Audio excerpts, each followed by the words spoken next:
Why is it the case that if it's possible that God exists, then God exists? This relies on an understanding of necessity and contingency again in terms of possible worlds. To say that something is necessarily true is to say that it's true in all possible worlds. So we discussed earlier the idea that if something's necessarily true, it can't fail to be false.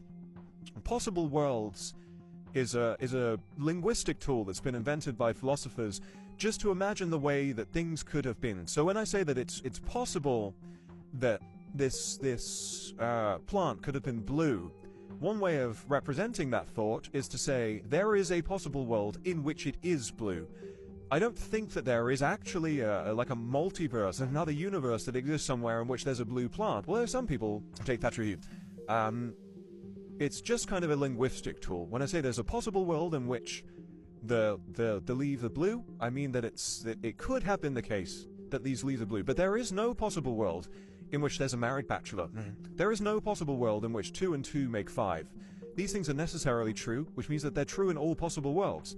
Now, God is defined for all intents and purposes here as a being that if he exists necessarily.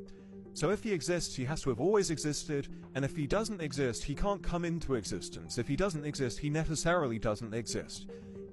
So the question to ask then is quite simply, is it possible that a necessarily existing being exists?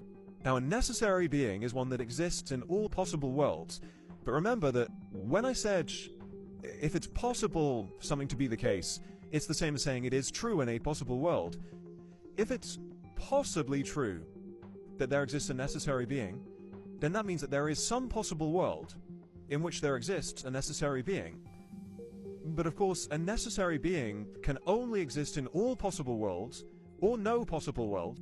And so, if we accept the premise that it's possible that the necessary being exists, it means it exists in one possible world, but since it exists in all or none, if it exists in one, we know that it has to exist in all of them, which would include the real world. Therefore, this necessary being must actually exist in reality.